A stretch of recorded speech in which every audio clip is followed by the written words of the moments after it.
성부와 성자와 성령의 이름으로 말씀드립니다. 한 주간 동안 안녕하셨는지요? 어느 때보다도 길고 혹독했던 긴 겨울이 자연의 섭리에 따라 봄의 기운에 그 자리를 물려주어서 점차 모습을 감추고 있습니다.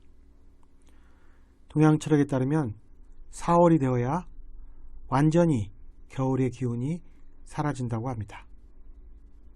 그러다 겨울의 기운은 8월에 기지개를 켜기 시작하고 12월에 절정을 이루며 다시 4월에 잦아듭니다. 여름의 기운이 2월에 시작해서 6월에 절정을 이루며 10월에 잦아드는 것과 대조해보면 이해가 쉽습니다. 이 이론에 따르면 겨울과 여름이 서로에게 자리를 내어주긴 하지만 상대방을 완전히 소멸에 이르지 않게 하고 그 보전을 허락함을 알 수 있습니다. 그리고 11월에 발생한 봄의 기운은 3월인 묘월에 가장 왕성하게 활동합니다. 바로 지금입니다. 이제 곧 우리는 대자연이 선사하는 귀한 선물인 꽃들의 향연을 마주하게 될 것입니다. 아무쪼록 이 좋은 계절에 모든 생명의 변화와 순환을 주관하시는 하나님의 오묘한 섭리를 깨닫는 저와 여러분이 되기를 주님의 이름으로 기원합니다.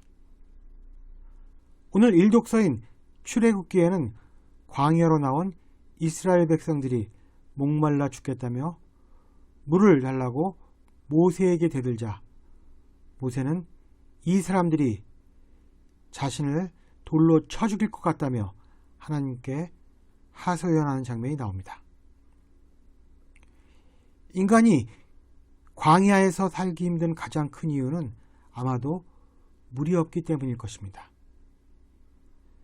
그러자 하나님은 모세에게 내가 호렙의 바위 옆에서 나타날 것이니 네가 그 바위를 치면 물이 터져 나와 백성들이 마시게 될 것이라고 하셨고 이로 인해 사람들은 고통스러운 갈증을 해소하게 됩니다. 그리고 출애굽기는 이 사건이 일어난 곳을 이스라엘 백성들이 하나님께 대들었다고 해서 무라바 또는 사람들이 하나님을 시험했다고 해서 마사이라고 불렀다는 이야기를 전해줍니다. 사람들은 물의 부족으로 인해 하나님께 대들 수밖에 없었고 또 하나님을 시험할 수밖에 없었습니다. 이들은 광야에서라도 살아남고 싶었고 살아남기 위해서는 물이 필요했습니다. 물은 곧 생명을 의미했기 때문입니다. 이처럼 물은 생명의 유지와 문명의 발전에 있어서 필수 불가결한 요소라고 할 수 있습니다. 그래서 저는 물을 쓸 때마다 만약 지금 물이 없다면 이라는 상상을 자주 하곤 합니다. 물에 도움이 많이 필요한 깔끔한 성격 탓이기도 하고 고질적인 피부병 탓에 가려운 부분을 진정시키기 위해 자주 씻어야 해서입니다. 그래서 저는 물을 아끼며 또 무척 고마워하고 있습니다. 물론 공기도 물만큼 중요하지만 공기는 우리가 느낄 수 없기에 그것의 부재에 대해 상상하지 못하지만 물은 눈에 보이고 직접 접촉할 수 있기 때문에 그것의 부족이나 부재를 확연히 느끼는 이유도 있을 것입니다. 오늘 복음의 앞부분도 예수님과 사마리아 여인이 물을 두고 벌리는 사건에 대해 말하고 있습니다. 그리고 물과 예수님을 어떻게 이해하는가에 따라 여인의 예수님에 대한 호칭도 변하게 됩니다. 그럼 자세한 내용을 살펴보고자 합니다. 종호가 가까운 시간에 예수님은 사마리아 지방의 시카르라는 동네에 이르게 됩니다. 그곳은 야곱의 아들 요셉에게 준 땅에서 가까운 곳이었으며 야곱의 우물도 있는 지역이었습니다. 먼 길에 지친 예수께서는 그 우물가에 앉게 됩니다. 요한복음의 특징은 고도의 상징을 사용하여 원하는 바를 전달한다는 것입니다. 따라서 예수께서 우물가에 앉아 계셨다는 것은 일독서인 출애굽기에서 보듯이 생명을 살리는 참다운 물이 과연 누구인가를 드러내기 위한 암시라고 할 수 있습니다. 그때 예수님은 한 사마리아 여인이 홀로 물을 길러 나온 걸 보시고 마실 물을 달라고 청합니다. 예수님은 그 여인이 사람들을 피해 정오에 물을 길러 나올 법한 사연이 있음을 미리 알고 계셨습니다. 그러자 여인은 유다인 남자인 당신이 왜 사마리아인 여자인 나에게 물을 달라 하냐고 되묻습니다.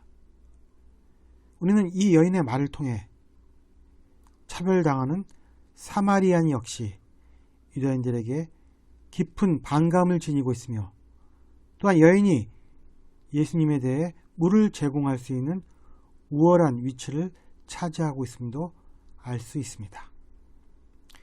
이어 예수께서 하나님께서 주신 선물이 무엇인지 또 물을 청하는 내가 누구인지 알았더라면 오히려 나에게 청했을 것이며 내가 너에게 샘솟는 물을 주었을 것이다 라고 말하자 여인은 이 말의 속뜻을 제대로 알아들을 수 없었지만 범상치 않은 사람이란 생각에 예수께 대한 호칭을 선생님으로 높입니다.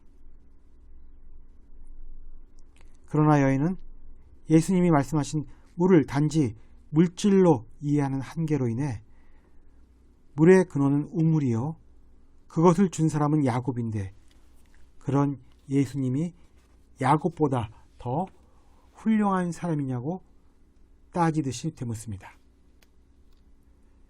그러자 예수님은 바로 이때다 싶어 국면을 전환하여 채워지지 않는 여인의 갈증을 자극합니다. 이 우물물을 마신 사람은 다시 목마르겠지만 내가 주는 물을 마신 사람은 영원히 목마르지 않을 것이다. 내가 주는 물은 그 사람 속에서 샘물처럼 솟아올라 영원히 살게 할 것이다. 그러자 여인은 선생님께서 그 물을 주시면 다시는 자신이 목마르지 않고 물을 길러 여기까지 나오지 않아도 된다고 대답합니다. 이제 목이 말라 물을 찾는 사람은 예수님이 아니라 여인이 되어버린 것입니다. 예수님은 당신의 말씀에 설득력을 더하기 위해 그녀가 왜 정오에 우물물을 길러 나오며 또 왜 물을 길러 나오는 일을 꺼리는지에 대한 이유를 밝힙니다. 예수님은 남편이 5이나 있었지만 결코 남편이 없는 여인의 과거를 꿰뚫어보고 여인으로 하여금 자신의 현실을 직면하게 합니다. 여인 또한 예수님이 그녀 자신이 여러 남자를 거치면서도 남편이 없다고밖에 말할 수 없는 자신의 고통스러운 현실을 꿰뚫고 있음에 놀라고 맙니다. 이제 여인은 예수님을 선생님에서 예언자로 부르게 됩니다.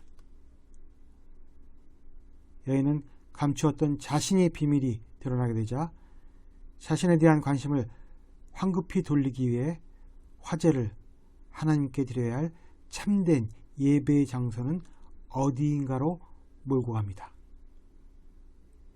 유다인과 사마리아인이 대립했던 이유 중에 하나가 사마리아인들은 그리즘산에서 예배를 드렸으며 유다인들은 예루살렘에서 예배를 드렸기 때문입니다. 그런데 이러한 화제의 전환이 여인으로 하여금 예수님을 예언자에서 메시아로 인식하는 결과를 가져오게 됩니다. 이에 대해 예수님은 아버지 하나님께 예배를 드릴 때 이 산이다 또는 예루살렘이다 라고 굳이 장소를 가리지 않을 때가 올 것인데, 그 이유는 이제 예배 자체가 내용상, 의미상으로 완전히 바뀌었기 때문입니다. 더 이상 하나님은 멀리 계시는 분이 아니며, 그분은 마치 예수께서 사마리아 여인에게 하시는 것처럼 성령과 그리스도를 통하여 우리 각자에게 다가와 직접 우리와 관계를 맺으시는 분이라는 것입니다. 그러므로 새로운 예배는 바로 지금 예수께서 여인에게 당신 자신을 내보이고 있는 바로 이 순간에 시작되고 있다는 것입니다. 오직 예수를 받아들일 때 새로운 예배가 시작되며 그분 자신이 새로운 예배가 되는 것입니다. 이 여인이 그리스도라 한 메시아가 오실 것을 알고 있다는 깊숙한 신심을 드러내자 예수님은 너와 말하고 있는 내가 그 사람이라고 답합니다.